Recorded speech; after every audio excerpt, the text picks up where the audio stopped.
Maaari na po natin kunin ang ating mga Biblia at buksan ito sa 2 Timoteo chapter 2. Muli po, sa 2 Timoteo chapter 2, verses 1 to 2.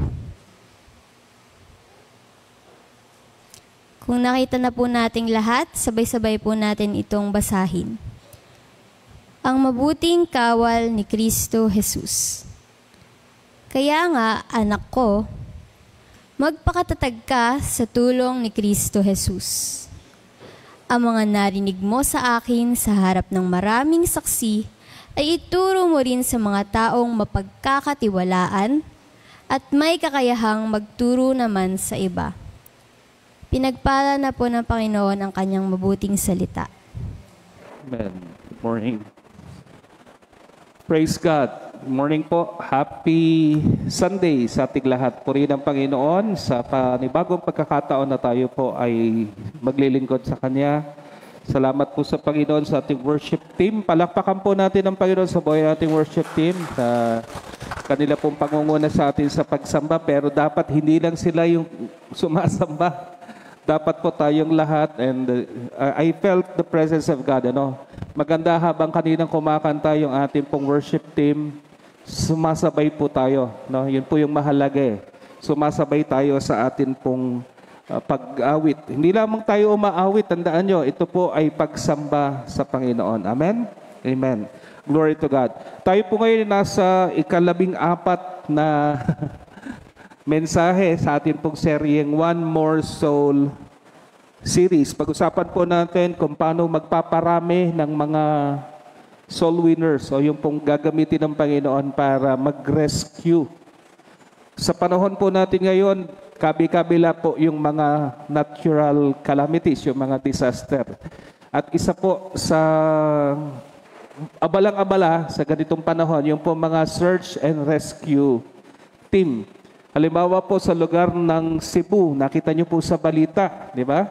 Yung mga building ay nagsibagsakan, maraming tao yung naipit dun sa loob. Kasi nangyari po yun gabi na. Okay? Buti itong sa Davao, nangyari siya umaga. Mas malakas, mas malalim po yung pinanggalingan ng lindol, kaya hindi gaanong nakaapekto. At dahil ang mga tao po ay mulat, gising. Pero doon po sa lugar ng Cebu, kaya marami ang namatay, nangyari siya mga bandang 10:00 na ng gabi, kung saan ang mga tao po ay mahimbing ng tulog sa kanilang mga tahanan. Marami po doon sa mga namatay na bagsakan ng kanilang mga bahay. Na supposedly, yun po yung lugar ng kanilang quote-unquote kaligtasan, kapayapaan, pero hindi ho ganun ang nangyari. Pag ganitong panahon ng kalamidad, yung pong mga nagre-rescue ay malaki ang nagiging ambag sa atin pong bayan. Dito po sa atin sa Bulacan, alam nyo na, kilalang-kilala tayo sa baha. Kaya nga may flood control. Yung pong mga sumasakay ng mga rubber boat, nagre-rescue para po madala sa mas ligtas na lugar yung pong mga tao na hindi po nakapag-evacuate in advance, malaki po ang naitutulong nila. In a way, tayo po na mga mananampalataya ay mga quote-unquote, mga rescuer. Sabi nyo nga, rescuer. Tayo yung gagamitin ng Diyos para hanapin at iligtas yung mga napapahamak. Kung paano ang Panginoong Hesus, sabi niya, siya'y naparito upang hanapin at iligtas ang mga nawawala. Ikaw ngayon, bilang tagasunod ng Panginoon, meron bang tagasunod ng Panginoon dito? Amen? Meron bang disciple? Ibig sabihin ng disciple, tagasunod. If you are a disciple of Christ, kapatid, yung mission ni Jesus, yun din ang nagiging mission mo. Okay po ba? Kung ano yung layunin ni Jesus, yun ang nagiging personal na mission natin. Kung ano yung nais ni Jesus, kung ano yung heartbeat ni Jesus, yun din po yung dapat na maging heartbeat natin. At sabi nga natin, napaka-importante sa Panginoon yung mga kaluluwa. Napaka-mahal ng Panginoon ang mga kaluluwa. Kaya nais niya na sila po ay maligtas. Sabi po ng Apostol Pedro, wala pong ang nais ang Diyos na mapahamak, that none should perish. Gusto ng Panginoon lahat ay maligtas. Pero ang tanong, sino po ang gagawa? Sino ang kikilos?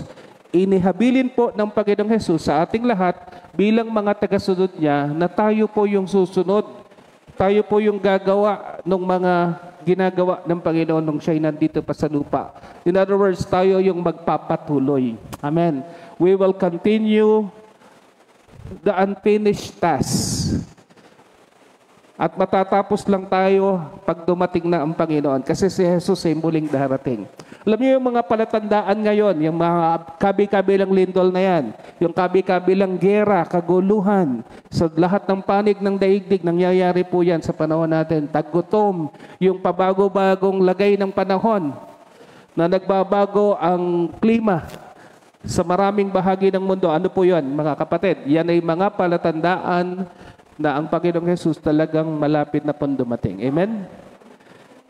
Kaya nga, ang hamon sa atin bilang mga naghihintay sa muling pagparito ng Panginoon, dat niya tayong gising, dat niya na tayong nagpapatuloy sa ating pananampalataya, at ginagawa, yan maganda, ginagawa yung kanyang gawain. Amen po. So, yun po pag-usapan natin, how to reproduce yung mga rescuers. Or in other words, yung mga soul winners. So ating pong main text, binasa kanina, 2 Timothy chapter 2, verse 1 and verse 2. Ang ating pong big idea, mga kapatid, na pag-uusapan natin ngayong maga, ang tunay na disciple ni Christ. Bakit? Maraming mga kunwari ay disciple, assuming ay disciple, pero hindi talaga sila disciple. Pero ang tunay na disciple ni Christ, ito po yung kanilang characteristic. Sabi, hindi lang sila nagpapahayag ng ibang ebanghelyo o ng gospel, sila po ay naguhubog din ng iba upang gawin ang gayon din. Ibig sabihin, there is a relay, a passing of the baton from one person to the other. Ikaw na naligtas, ang tungkulin mo, hindi lang ipahayag yung ebanghelyo. Ang tungkulin mo, yung sineran mo ng gospel na tumanggap sa Panginoon, i-train mo yon para siya naman ang mag-share ng gospel. And it goes on and on, parang isang unbroken link, unbroken chain. From the Lord Jesus Christ hanggang sa panahon natin, hanggang sa muling pagbabalik ng Panginoon, dapat hindi po napuputol, mga kapatid, yung chain na yon. Yung interlocking chain na yon, at tayo yung link. Sana wag tayo yung missing link. Okay? Dapat tayo po yung bahagi ng unbroken chain na yon. So ano po ang challenge sa atin? Paano tayo magpaparami ng mga soul winners? Kasi ang common na kaisipan ng marami, pag siya'y ligtas na, tapos na doon. Kung siya'y pupunta ng langit, okay na yon. Hindi po. Tayo po ay niligtas para maglingkod. Sabihin mo nga ng malakas, ako'y niligtas para maglingkod. Yan. Kung ang gusto lang ng Diyos, mapunta ka ng langit, sana ngayon, dinala ka na ng Diyos sa langit. Bakit handito ka pa? Bakit nandito pa tayo? Ito po ang dahilan. Tinawag tayo ng Diyos, iniligtas tayo ng Diyos, nilikha tayo ng Diyos, sinangkapan tayo ng Panginoon para maglingkod, para gamitin ang buhay natin para sa Kanya. Amen. Tama yung sinabi ng ating worship team, ng ating worship leader, na yung puso natin basyo hanggat hindi napupuno. At ang pupuno lamang po sa basyo ng puso natin, walang iba kundi ang ating pong Panginoong Jesus. Amen. At pag napuno yan ng Panginoong Jesus, yung lahat ng alok ng mundo, wala ng lasa, wala ng gana para sa'yo. Sapagat nasumpungan mo yung pinakamaganda, yung tunay na yaman na hindi kayang ibigay ng mundo, yung tubig na nagbibigay buhay. Hallelujah! Amen. Parang ako lang po ang nakaka-relate. Amen. Yung alam mo po na sa puso mo nag-uumapaw yung kabutihan, yung kagalakan, yung kapayapaan. And ito po yung challenge. The world is dying of thirst. They're longing for something that will quench that deep thirst And that something is not actually a thing. It's a someone. And that someone is the Lord Jesus Christ, who said, I am the living water. Amen? Sino mang mananampalataya sa Kanya, bubukal mula sa puso niya yung tubig na nagbibigay buhay. And He will be satisfied. Amen. He will be satisfied. Pagod na ba kayo ng kahahabol sa maraming bagay? Ang dami nyo ang hinabol, hindi nyo abutan. Ito po ang maganda. Si Lord ang habulin nyo.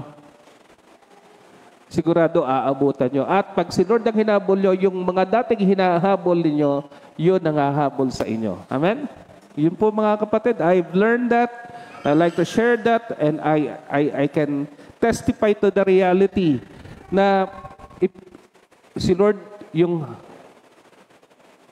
kayamanan mo, pag si Lord yung satisfaction mo, pag si Lord yung desire ng puso mo, sabi nga kanina, He is our reward. Amen. He is our great reward. At lahat ng bagay sa mundo parang nagiging ano na lang shadow. Sino ba yon? Si Aristotle ba yon? O si Plato? No? Parang nagiging shadow na lang. And the things of the world becomes shadow in the light of the glory and the presence of God sa buhay natin. Hallelujah! Amen? Pero tanong, pagkukulain ka ba ng Panginoon? Hindi. Hindi po mga kapatid. When we put God first, everything will come in order. Pero pag hindi mo inunaan Diyos, everything will be disorder. Everything will be out of order. Nangyari na ba yun na yung poops na kayo, tapos pagdating nyo dun sa CR may nakalagay? Ano po ang feeling na gano'n? Na jingle ka na, tapos pagdating mo sa CR, out of order. Tapos yung pupuntahan mong kabilang CR, kabilang building pa. The other day, nasa SSS ako.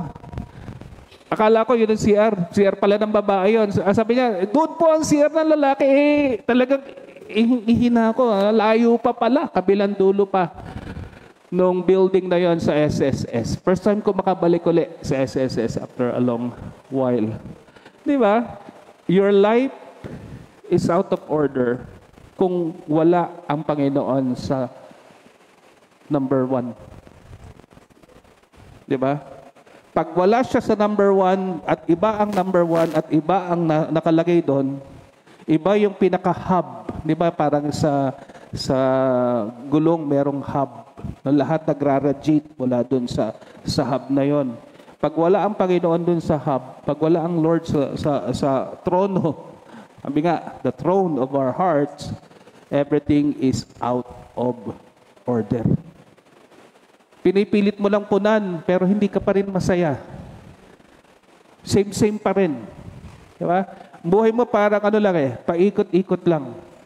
Sinabi na yan ni Solomon basahin niyo sa Ecclesiastes.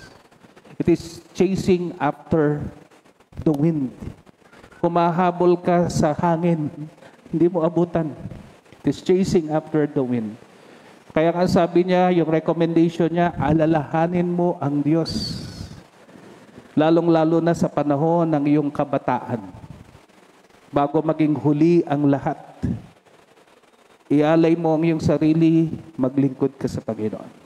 Yun ang pinaka-natuklasan po ni Solomon sa kanyang buhay. May halong pagsisisi kasi sinayang niya yung mahabang panahon ng kanyang buhay.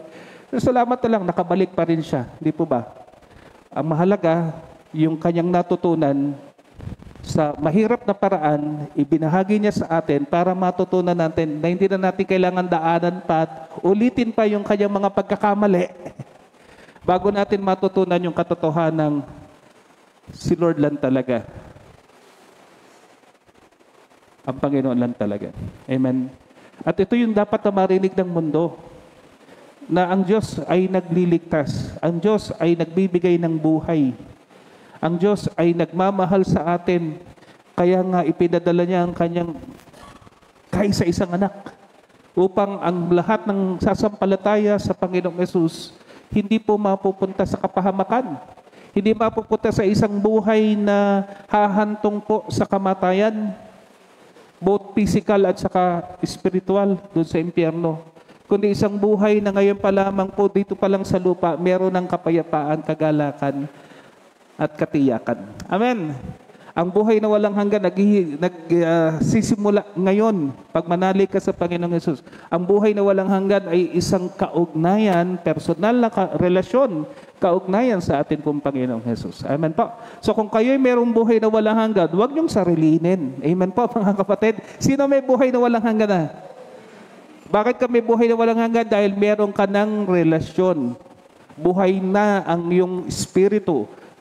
Meron kang buhay na relasyon sa dakilang Diyos, sa ating Panginoong Hesus. Kaya ka may buhay na walang hanggan. Now, ang tanong, meron pa bang mga tao na walang buhay na walang hanggan? Marami pa po. Ngayon, ang tanong, ano ang gagawin natin? Ito po, dapat tayong maging soul winners. Dapat dumarami yung nagre-rescue. What if kung isa lang? Ang dami-daming i-rescue. Isa lang yung nagre-rescue. Mapapagod yun. Pero kung lahat tayo nasa rescue team. Bahagi tayo ng team na ito. Ang tawag natin, Team Sanctuary. Amen? Lahat tayo, ang trabaho natin, iisa lang, mag-rescue. Di madami po tayong magagawa. Amen po mga kapatid? Hindi mapapagod. Hindi lang si Pastor. Lahat tayo, hindi lang sila Sister Mirna. Sila Brother Nap, nagkakaedad na yung mga elders natin. Tayong lahat ay nasa Team Sanctuary. Nasa Team Jesus. Amen? And we are all part of this great rescue team. Sama ba kayo? At kailangan minumultiply natin ang ating sarili. Hindi lang ako magre-rescue. Tuturuan din kita kung paano mag-rescue. Naalala mo ba yung taong una nag-share sa iyo ng gospel? Meron ba nag-share sa iyo? Hindi siya tumigil sa sarili niyang kaligtasan. Pwede naman niyang sabihin, ligtas na ako, okay na ako, pupunta na ako ng langit, okay na ako doon. Hindi ganun eh. Hindi siya huminto doon. Nagbahagi siya ng salita ng Diyos. Kaya narito ko ngayon, nag-effort siya para maabot ka. At dahil doon, na-evangelize ka, at ngayon, tagasunod ka na ng Panginoon. Pero, problema, huminto sa'yo. Sabi mo sa katabi mo, huwag dapat huminto sa'yo. Pag ikaw ay na-win, dapat ikaw ay maging winner. Amen? If you have been won to Jesus, you must be a soul winner. You have to be a soul winner. Hindi dapat hihinto sa'yo. So ito po yung pag-usapan natin. Paano? So let me give you some of our steps. Number 1, we have to model. Sabi nyo nga, model. Sino mahilig sa model? Parang si Ate LJ, mahilig mag-model. Now, we want to model. Okay, sabi po ni Paul kay Timothy, na anak niya sa pananampalataya, you then, my son, be strong in the grace that is in Christ Jesus. Ang ganda po. Tinawag ni Paul itong si Timothy na, ano yung ginamit niyang word? My son. My son. So, hindi man physical, hindi man sa dugo, it's spiritual. Anak niya sa pananampalataya, ito pong si Timothy. So, bilang magulang siyempre dito sa lupa, minomodelo po natin sa ating mga anak kung ano yung gusto nilang maging ugali. Diba?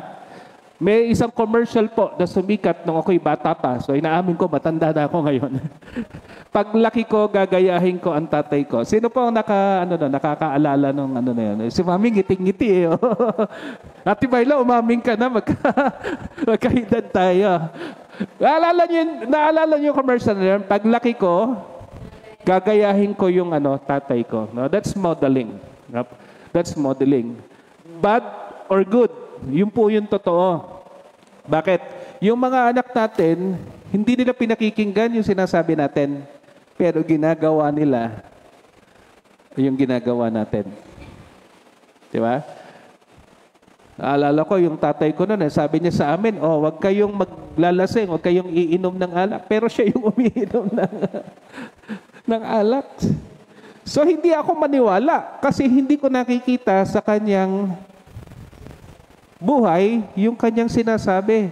Mas madaling sundan yung ginagawa kaysa sa sinasalita. So, that's the essence of modeling. Bago mo maturuan ng iba, kailangan nilang makita sa iyo na ikaw una yung sumusunod. Ikaw muna yung gumagawa. Ang tawag doon ay modeling. Ikaw muna yung nag-aalay ng buhay mo sa Panginoon. So si Paul, siya mismo yung quote-unquote model. No? Siya yung tatay na bilang tatay, kailangan pong ipakita niya, imodelo niya sa kanyang anak na si Timoteo kung ano ang dapat gawin. Hindi lang sa salita, kundi sa gawa. Nakakita na po kayo ng isang potter. Nung ako po ay nasa Bigan, sino nakapunta na ng Bigan? No? Kasama po sa attraction sa Bigan yung Bornay. Alam mo, Bornay, Ilocano po yun. Ibig sabihin ay pottery. No? Akala ko po, ang dali-dali lang eh. Kasi nung pinanonood ko po yung pattern, yung gumagawa, ang simple lang simple lang. Nung si Pastora Mercy na po yung gumawa, ang ganda nung kanyang ginawa. Nung si Jet, ganun din. Nung ako na po, hindi ko malaman kung yun ba ay garapon o palayok o base ng halaman. Ang pangit po nung aking ginawa. Pero ito po mga kapatid, doon sa isang nagtuturo po kung paano gumawa ng palayok o kung paano gumawa ng base na galing po sa clay or sa luwad, para maituro niya yon, hindi pwedeng lecture lang. Ano? Step 1, step 2, step 3. Ano po ang kailangan? Kailangan niyang kumuha ng isang lupa, ilalagay doon sa pinaka yung umiikot na gano'n. Sinisikaran yun nakikita niyan. Sinikaran niya sa 2, 3. Habang mabilis po yung pag-ikot, boom. Yung kamay niya, banayad na banayad. Kung bigat ng kamay ko. Siya banayad na banayad hanggat magugulan ka maya-maya. Maya-maya ay nagkaroon na ng hubog, nagkaroon na ng korte yung pong kanyang ginagawa. Pero ito po, kailangang marumihan ng kanyang kamay. Ganun po yun mga kapatid. He has to do it and his hand should be dirtied, sabi nga. Para magawa yun. Di ba? So minsan ganun kailangang madumihan yung kamay mo. Sabi mo sa katabi mo, minsan kailangan madumihan yung kamay. Not in a negative sense, no? Hindi sa kasalanan, kundi yung show it. Don't just tell it. Yeah, show it. And then let them do it. Di ba? Ganun So natuto ako nung nasa Bigan ako. Sabi ko, ganun pala yun. Papakita niya muna.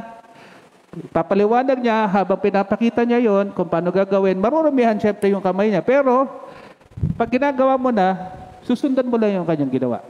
Ganun po mga kapatid ang modeling. Amen? Hinawakan niya mismo yung luwad. At ikaw na nag-aaral, natututo ka by observing. Amen? By observing. Kaya nga nung nag-outreach tayo, kami yung unang nag-aaral, tapos tinuro namin sa inyo, ginagawa natin. Diba? By doing. Paano ba tayo natutong mamisikleta? So, yung mga marunong magbisikleta. Pinanood tayo. Pinakita sa atin kung paano gagawin. Tapos, hinawakan yung bandang dulo ng bisikleta, yung upuan. Kalaunan, pag medyo marunong ka ng bumalanse, bibitawan ka na. Diba? Matututo ka na. Sumisikad ka na. Diba? Tapos, kasama sa pagkatuto po yung pagkasemplang. Tama? Hindi kaya matututo magbisikleta nang hindi ka sumesemplang. Diba? Natututo ka doon. So, yun po mga kapatid. Modeling. So, ano po ang challenge? Ano po yung hamon sa atin? Number 1, be an example. Amen? So be an example. Paghayo ng paggawa, di ba? Ipakita kung paano, di ba? Paano manalangin, paano magsalita ng may pag-ibig, ng may katapangan. Hindi mo kailangan maging perpekto. Kailangan mo lang maging totoo. Amen? Be authentic. Okay? Hindi lang aesthetic. Mas mahalaga yung authentic. May mga tao, mas gusto nila yung aesthetic eh. Pero ito po ang challenge. It's not the aesthetic, but it should be authentic. Okay? You don't have to be perfect. Ang mahalaga, totoo ka at willing kang sumunod. Sabi ni Paul, follow me as I follow Christ. Sundan niyo ako. Bakit? Kasi sumusunod ako kay Kristo. Diba? Ganon din po. Kami mga pastor, we present ourselves as models. Kaya challenge namin, follow me as we follow Christ. Kaya mainam yung mga pastor, may mga pamilya. Bakit? Nararanasan namin magpamilya, magmagulang. No, hindi magulang ha. may mga pastor kasi magulang eh. Okay, yung magmagulang, alam namin kung ano yung mga experiences ninyo, alam namin yung heartaches, yung pain. Pero sa gitna po ng buhay na yon, ang challenge sa amin is paano ipamumuhay yung pananampalataya. At yun yung ipinasusunod namin sa inyo. Sundan nyo kami habang kami ay sumusunod sa Panginoon. Amen? Amen? Follow us as we follow Christ. And the Lord has blessed me with a wonderful family. Hindi kami perfect, pero we are authentic. Nag-aaway din kami. Pag ako po ay galit, tahimik ako. Alam po nila yan. Nagagalit din naman po ako. Di ba? Pero ang mahalaga na ipaprocess natin in a godly way. Pwede pala yun. Pwede pala. Na mga problema natin, tutugunan, susolusyonan sa makadiyos na paraan. Sabi ko, lagi ko pong sinasabi, ang madaling solusyon ng problema, pera. Totoo yun. Ang pinakamahirap na solusyonan, kasalanan. Bakit? Kailangan pumunta ang Panginoong Jesus para masolusyonan ang kasalanan ng tao. Pero ang pinakamadaling solusyon ng problema, pag pera lang ang problema mo, ang daling solusyonan ng problema. Amen? Amen? Ang pinakamahirap na solusyonan yung kasalanan. Di ba? Yun ang pinakamahirap solusyonan sa lahat. Kasi lumalaban yung ating yung naturalesa ng tao, lumalaban doon sa gusto ng Diyos sa buhay natin. Pinakamahirap. Talikuran, iwaksi, yung magbalik loob. Yan ang napakahirap sa lahat. Sa totoo lang. Okay, so we have to model the mission. Secondly, we have to mentor. Say it with me, mentor. Ito po mga kapatid, ito yung challenge. Ikaw minentor ka, pero darating ang time, dapat ikaw naman ang nagme-mentor sa iba. Kaya natutuwa ako na nababalitaan ko na yung iba nating mga young people, yung mga youth natin, meron na silang mga youth group, small group sa kanilang mga campus. Bakit? Natututo na kayong mag-alaga. Okay, panganay ako, paano po ako natutong maging responsable? Naghahalo yung English at Tagalog ko. Paano ako natutong maging responsable? Diba? Kasi panganay po ako. At an early age of probably 7 or 8, naiiwanan na po sa akin yung mga kapatid ko. In other words, doon ko natutunan ng pagpapastor. 5 kami magkakapatid, 4 yung kapatid ko. Ako po ang nangangasiwa. Ako yung pagdating ng mga magulang namin, galing po sa bukid, galing sa pananahi. Kailangan malinis ang bahay, may tubig sa, alam mo yan, pinupuno yung drum. May kahoy doon, may kahoy doon sa talaksa namin. Diba? Merong lutong kanin, may ulam na yon. Ibibili naman nila, iiwanan nila yung kung ano yung gusto nilang kainin. So, ipapamahala na po sa akin, mga kapatid. Mas natututo tayo maging responsable. pag meron tayong inaalagaan. Kasi yung habang panahon inaalagaan ka, nabe-baby, sabi nyo nga nabe-baby, nabobonjing, diba? At bonjing, na, alam nyo yun? Diba? Matagal lang mananampalataya, pero gusto po, siya pa rin yung inaalagaan. Hindi ho ganon. Ang sabi po ng aklat ng Hebreo, dapat sana ngayong panahon ito, hindi na kayo mga sanggol. Hindi na kayo dapat mga alagain. Dapat kayo yung mga tagapagturo na. Ang sabi po ng apostol, hindi natin alam kung sino sumulat ng aklat ng Hebreo, pero for sure, di si Pablo. Sabi ng sumulat ng aklat ng Hebreo, sa mga sinulatan niya, by this time, you should have been teachers. And yet, you're still infants. Sorry for the word. Grabe yung ginamit yung word. Baby. Hindi ko alam kung baby shark. Baby pa rin kayo. Sabi niya, ang tagal nyo na. Dapat ngayon kayo nang nag-aalaga, kayo yung nagtuturo. Kaya nga meron tayong training, kaya nga meron tayong TTT dito sa ating church. Amen. Para po tayo ay maturuan na hindi po habang panahon tayo yung tatanggap ng tatanggap. Tayo yung aalagaan ng aalagaan. There should be a time na tayo na yung mag-aalaga. Hindi kayo magpapastor, pero kayo ay maglilingkod. You don't have to be a pastor para maglingkod. Hindi po kailangan maging pastor para magamit ng Panginoon. In your simple way, God can use you. Amen? God can use you. Iilan lang yung tinawag para magpastor, pero lahat tayo ay tinawag para maglingkod. Amen po mga kapatid. Ilan lang yung tinawag sa full-time ministry, pero lahat tayo tinatawag sa ministry. Lalong-lalo na yung ministry na kung tawagin natin ay soul winning at disciple making. So you have to mentor. Sabi po, 2 Timothy chapter 2 verse 2, unang bahagi, and the things you have heard me say. Yung mga narinig mo sa akin, yung mga itinuro ko sa iyo, anong gagawin po? Sa'yo na lang yun. Wag mong pagsasabi sa iba. Ganun ba ang sabi ni Paul? No. Ang sabi ni Paul, entrust them to reliable people. Dapat meron ka ng tina-target. Ito po yung concept ng multi-level networking. Naalala niyo yun? Sikat na sikat po yun nung unang mga dekada 90, early 2000, yung pong multi-level networking. Meron pong ikaw, meron kang downline ang tawag. Pero ikaw, meron kang upline. Kikita ka lang sa multi-level networking pag meron kang nare-recruit na tawag doon, downline mo. Nakukuha niyo yung konsepto?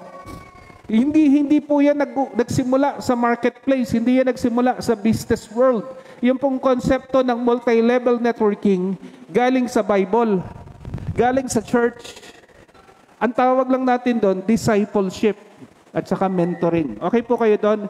So, halimbawa, yung narinig nyo sa akin, anong gagawin nyo? Maghahanap kayo ng mapagpapasahan.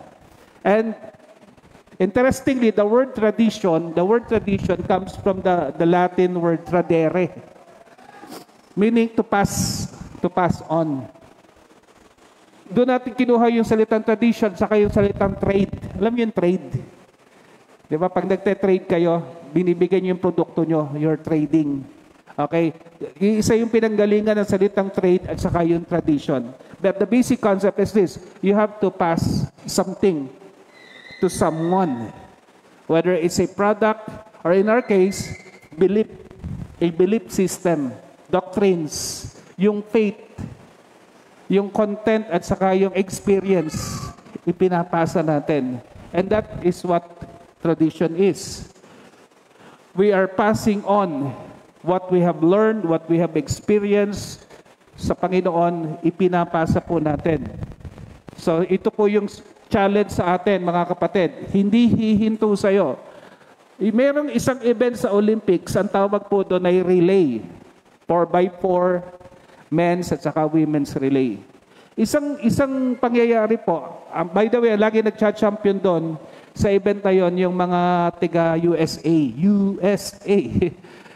Lalakas sila tumakbo para sila mga kabayo pag tumakbo. Pero may isang team sila, I cannot recall anong Olympics yon, na na-disqualify sila. Bakit? Matuloy nga silang tumakbo pero hindi nila naipasa ng tama yung baton. Ang goal po sa relay, yung maipasa mo ng maayos, tapos maitawid sa finish line yung baton. Nalaglag nila. Di ba? Tumakbo lang yung isa, wala siyang daladalang baton. Hindi na ipasang maayos. Yun din po ang challenge sa atin dito sa church. Yung hawak-hawak nating mabuting balita, ipapasa mo sa kanya, pero siya, turuan mo naman na ipasa din yun sa iba. Kailan pwedeng mag-share ang isang tao pag naligtas ka na? Hindi yung bibigyan mo pa ng napakahabang panahon. Sige, mag-undergo ka muna ng 10 taon na masteral program. No! Pag ikaw ay saved na at that very moment, i-share mo na kaagad. Naalala niyo yung babaeng Samaritan doon sa balon nang na-encounter niya si Jesus. Kailan niya ipinasa yung pananampalataya niya?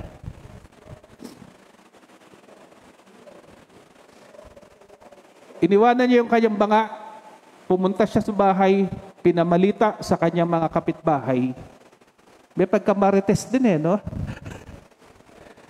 Ikwinento niya yung encounter niya kay Jesus. And the whole community, yung kanyang buong village, went out. Naging curious sila. Narinig nila mismo si Lord na nagsalita, sabi nila, na-convince kami. Kanina, medyo nag-aalangan pa kami kasi ang nagkikwento sa amin, alam namin ang pagkatao niyan Di ba? She is of ill repute. Yung kanyang reputation, kilala namin yan, babae na yan Pero, nonetheless, salamat sa kanya kasi kung hindi dahil sa kanya, hindi kami pupunta rito. Di ba? So, hindi hinintay na yung babae na yon ay, attend ka muna ng church, ganito. No! Pagkatapos mong maligtas, boom, meron ka ng tungkulin na i-share yung kaligtasan. Amen po mga kapatid. Kaya nga pinaka-effective na evangelist na soul winners yung bagong ligtas. Bakit? Excited sila. Excited sila na i-share yung kanilang naranasan sa Panginoon. Pangalawa, hindi sila takot na magkamali. Hindi sila nahihiya. Tama? Kasi na-overwhelm pa sila ng joy na kanilang naranasan. Thirdly, marami pa silang contact. Sino rito lumaki sa church? Taas ang kamay. Ilan ang kaibigan yung hindi mananampalataya? Bihira. Baka nga wala Pero yung mga kasi save lang, marami pa kayong friends na hindi pa save. Mga seekers pa lang. Tama? Ang tawag na meron pa kayong network. Sabi nyo nga network. Meron pa kayong tigamundo na mga ka-network. Diba? Pero ito nga maganda. Kailan dapat mag-share ang isang tao? Right after maligtas siya, dapat natututo siyang mag-share. Kaya yung mga tanong natin sa Salvation Series, naalala ko tuloy yung Kaya nga ganun yung tanong Dapat intentional tayo. Sabi mo nga intentional. Okay? Yung ating pagdi-disciple, yung ating pagme-mentor is intentional. Okay, pag sinera mo yung tao, hindi lang matatapos sa pag-share. Your intention is for that person to be discipled at para i-multiply mo yung sarili mo, i-reproduce mo yung sarili mo sa kanya. Nakukuha niyo pa mga kapatid yung point? Kaya nga doon sa ating training, ang goal ko, i-multiply ko yung sarili ko sa mga leaders natin. And then sa inyo, later on, pag-abot nyo na yung stage ng DTT natin. But the goal is, we have to be intentional. Ano bang kabaligtaran na intentional? Accidental or incidental. Nagkataon lang. Hindi sinasadya. Pero ang intentional, ibig sabihin sasadyain mo. Meron kang malinaw na strategy. Meron kang goal. No? To be intentional, you have to have a goal. You have to have an objective. To be intentional, you have to have a strategy. Diba? Parang nung nanligaw. Pag nanliligaw ka, meron kang goal. Sagutin ka. Hindi ka mabasted. Pero meron ka ring strategy. Anong gagawin mo? Yung iba, dinadaan sa love letter. Yung iba, sa pagpapakyut. Di ba? Yung iba naman ay pa-mysterious effect. But at least meron kang strategy. To be intentional, you have to have a goal, and then you have to have a strategy. Ganon din po ang gagawin natin, mga kapatid. Yes, it takes time. Yes, it will bring you out of your comfort zone. But remember, you will never grow in your comfort zone. Never. Hindi ka lalago pag nasa loob ka lang ng comfort zone. There will be times that you have to go out at the fringe. Tama ba yung word?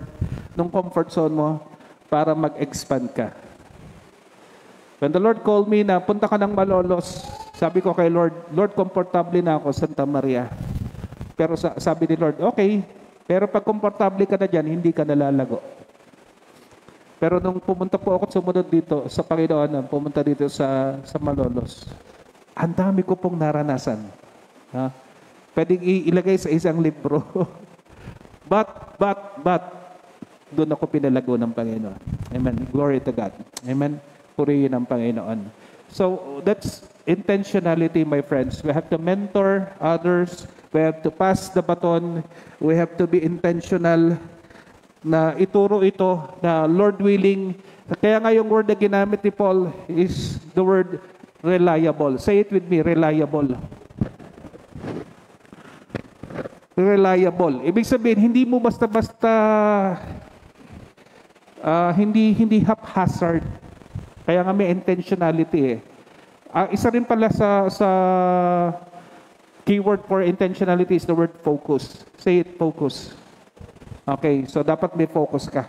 Okay, to be intentional, you have to have a goal, a strategy, and you have to have focus. Okay, so let me illustrate. Parang pagtatanim sa garden. Sino rito mahilig mag-garden? Ako po, mahilig pa ako magtanim. So hindi mo lang basta ibubuhos yung buto sa lupa. Pinipili mo yung tamang lugar. Binubungkal mo yung lupa, dinidiligan mo. You will be intentional, okay, in doing it. Piliin mo. Di ba si Jesus, marami sumusunod sa Kanya, pero pinili niya yung 12. Okay? Kasi kailangan niya ng focus. Okay? In fact, doon sa 12, mas pinagtuunan niya ng pansin yung 3. Okay? From 12 to 3. Mas manageable. So, hindi kailangan marami. Ang kailangan, reliable. Ano pang synonym ng reliable? Dapat dependable. Okay? So, halimbawa, ako mag-i-invest ako sa iyo. Hindi mo naman gagamitin yung ituturo ko. Parang masasayang lang. Nakukuha niyo, mga kapatid. Diba? So, para maging tama, para maging maganda, yung i-invest kong time, yung i-invest kong effort sa iyo, you have to be dependable. You have to be reliable. Pipiliin din. Pili din pag may time. Amen? Yung napili mo naman, di reliable Diba? Hello? Okay? So, kung pipili tayo, has to be reliable. Has to be dependable. Ano yung characteristic ng taong reliable?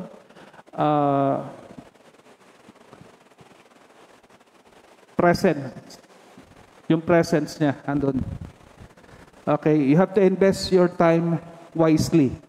Limited lang ang time natin, limited lang ang lakas natin. You have to invest it wisely. So, turuan natin sila.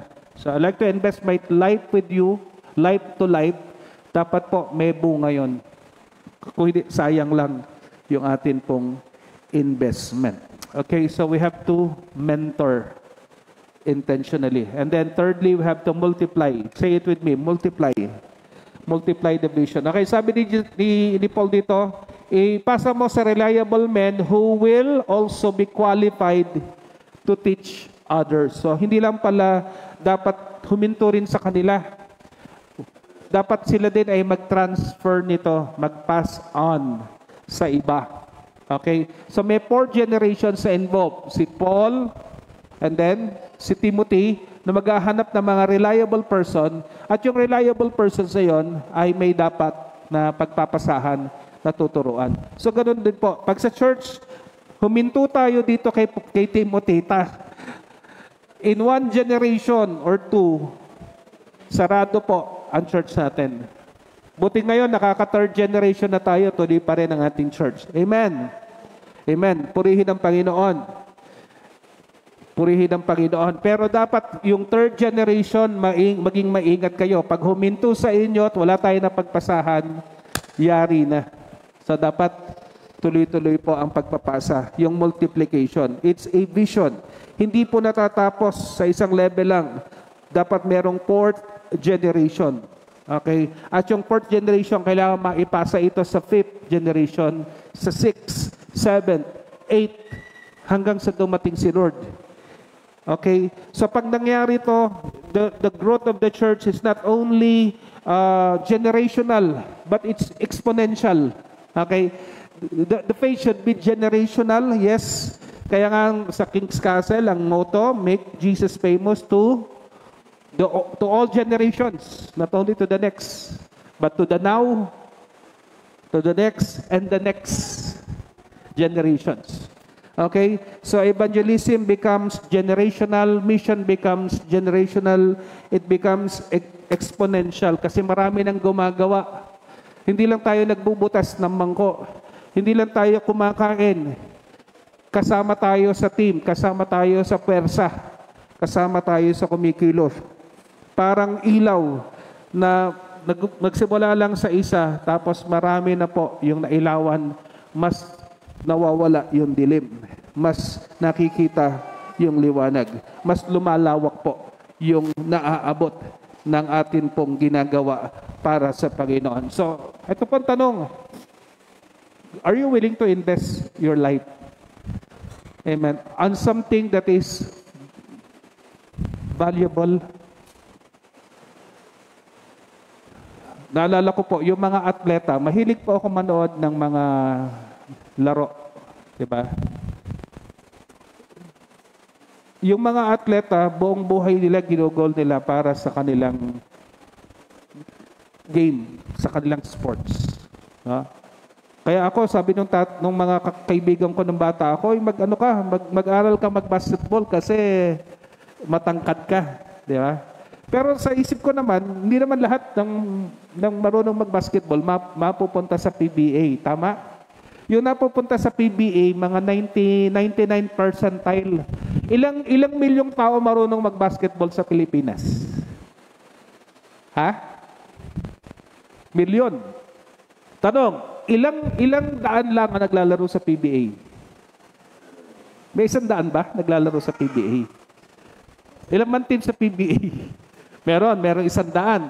Yung 100 na yon, milyon-milyon na marunong maglaro ng basketball sa Pilipinas. Nakuha nyo? Tapos pag nagkaedad ka na, unfortunately, yung wear and tear, may tama na yung tuhod mo, may tama na yung likod mo, di ba? Hindi ka na makakapaglaro ng basketball ng habang panahon eh.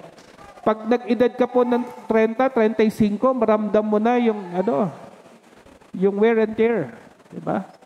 Nalalausan ako, Kuya Dave.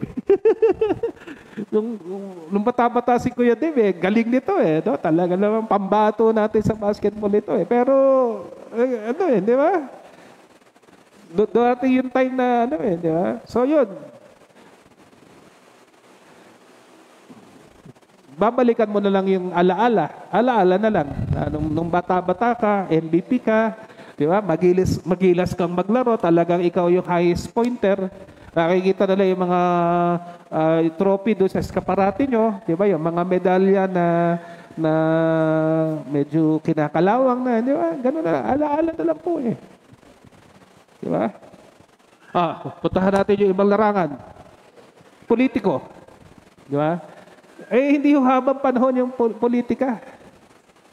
Panahon yun. Nakuha nyo. Baka ngayon, sikat ka, kilala ka ng mga tao. Namumuno ka. Lahat ng tao ay nanganyoyo papa. Pag nakikita ka. Pero pagkatapos na ng iyong panahon, ano ka na? Di ba? Kilala ka pa ba ng tao? Hindi na Yung mga artista, ganun din. Di ba? Buong panahon, ginugol nila, malalaos. Malalaos. Yung mga kilalang mga bold star, nakita ko yung isang dokumentary. Yung mga kilalang mga bold star noong dekada 80, na talagang, ngayon po, nung merong isang palabas, pinakita sila, mga kulubot na ang mga balat. Amen? Yung dati ipinagmamalaking makinis na mga kutis, yung magagandang hubog ng katawan, wala na. Coca-Cola pa rin, kaya lang 1.5 na. Yeah. So, yun po mga kapatid. Nawawala ang ganda. Lumilipas ang gilas. Kumukupas. Eto, pero kung ikaw ay nakapagdala ng kaluluwa sa Panginoon,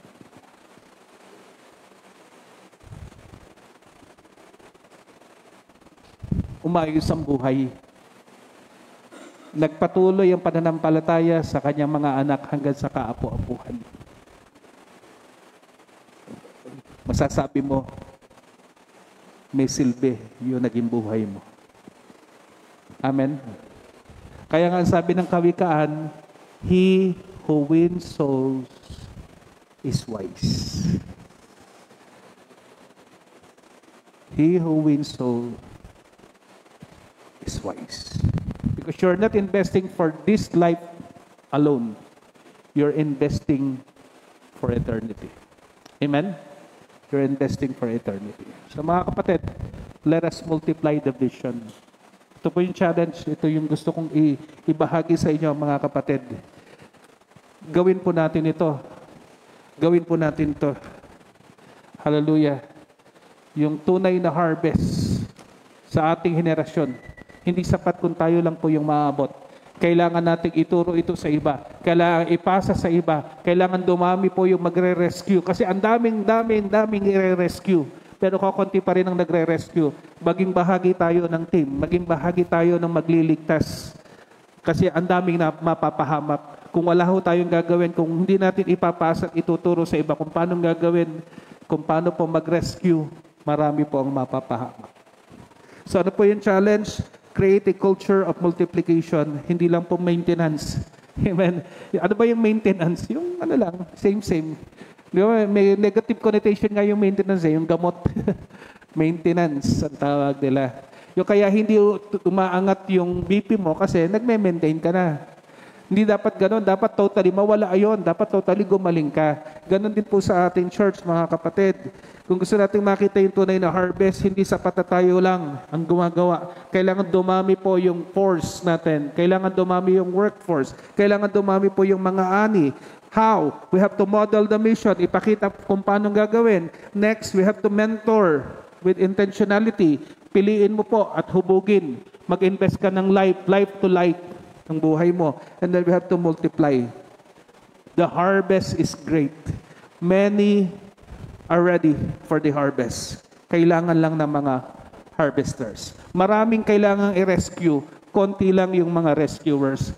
Kailangan po nila tayo. Kailangan nila kayo. At kailangan maipasa mo rin ito sa iba. So ngayong linggo, mga kapatid, this week, hanapin mo yung isang tao na maaari mong turuan na maging soul winner. Again, hindi kailangan 1 or 2 weeks siyang mananampalataya bago siya magligtas.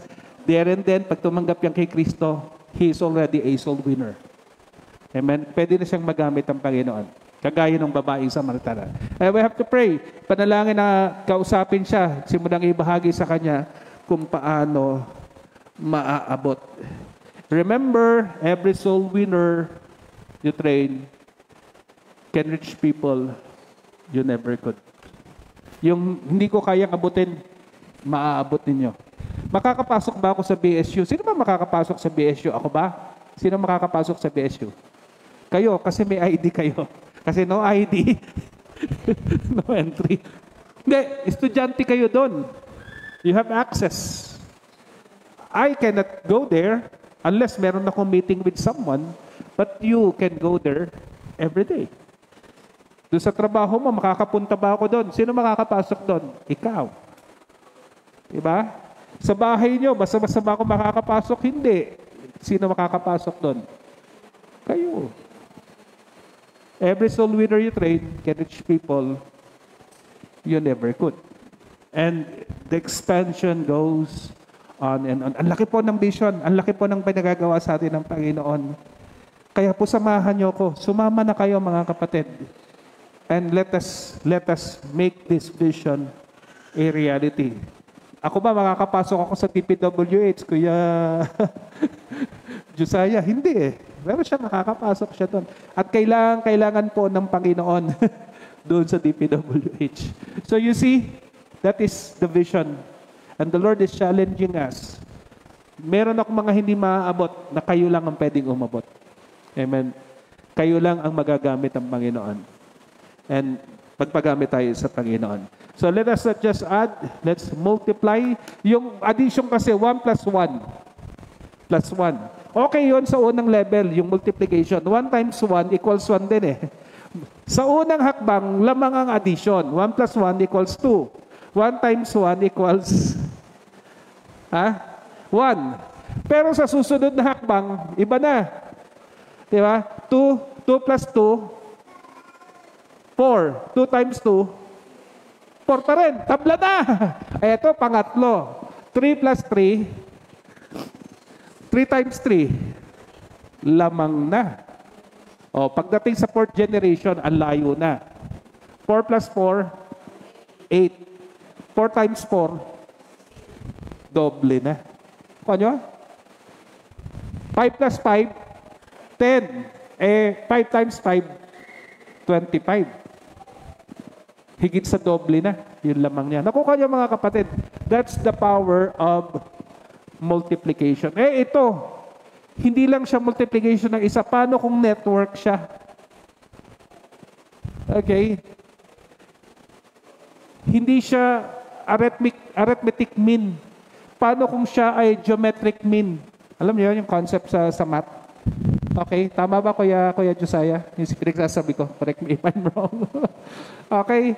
So, iba yung multiplication. Iba yung dadami. Amen? That's a challenge. So let us not just add, let's multiply, then one more soul, and then the other, and then another one, and then another one, and then another one. Kaya? Kaya. Yung youth fellowship natin will be our net to catch yung mga youth. Yung mga house churches natin ay mga net natin para makatch yung ating family, mga neighbors natin, yung community natin. Yun po yun. Meron tayong ilalagay ng mga net. Yung outreach ministry natin na ginagawa natin sa mga children, yun ang net natin to catch the children. So ganun po, yun ang challenge sa atin. Sa lahat ng gagawin nating programa, ito po ay net to catch the fish. Kaya nga network eh. Ang tawag natin. We work and it's a net. So therefore, it's a network. Okay? So yun po, one more soul. One more soul. Sana bago matapos ang 2025, ito yung maging heart cry nyo. Lord, one more soul. One more soul, Lord. One more soul. Amen. Let's pray. Tayo po tayo mga kapatid. Hallelujah. Hallelujah. Let's multiply the vision. Let's model the mission, and let's mentor. Amen. Let's multiply the vision of Jesus. World conquest. Amen. Multitudes, ang sabi ng Panginoon.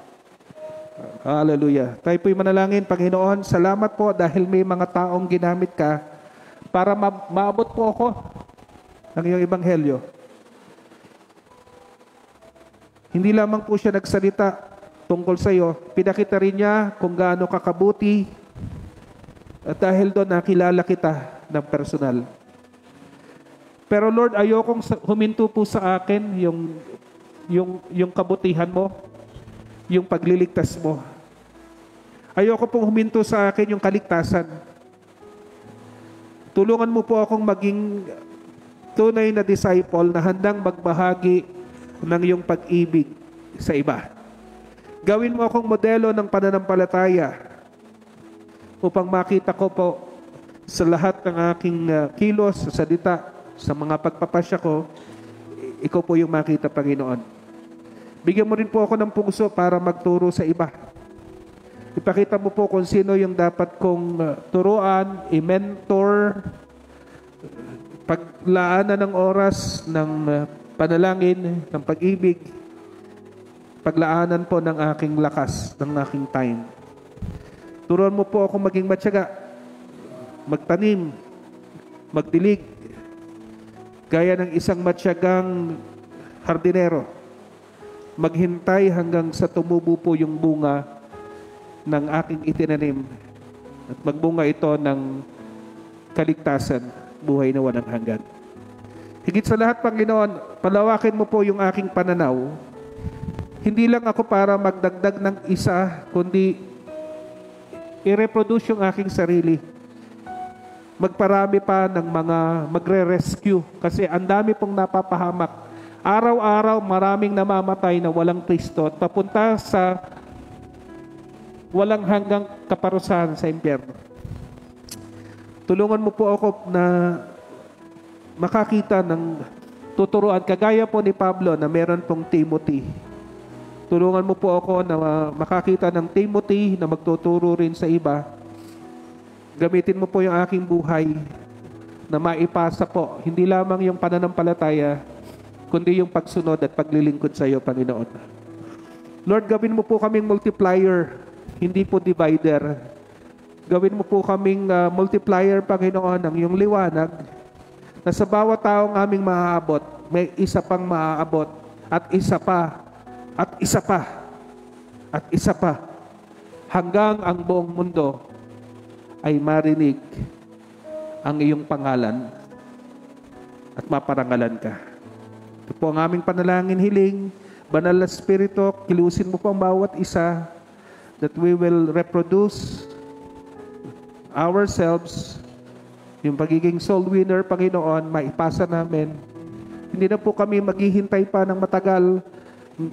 Ngayon mismo, tuturuan po namin sila on how to glorify you, Panginoon. How to be soul winners and how to rescue the lost. Kasi ito yung nais mo, Panginoon. Ito po ang aming panalangin, ito po ang aming hiling, ito po ang aming pagsamo sa pangalan ng aming dakilang Panginoon at tagapagligtas, Panginoong Jesucristo. Amen. Amen. Magandang umaga po sa ating lahat. Pagpalain tayo ng Panginoon.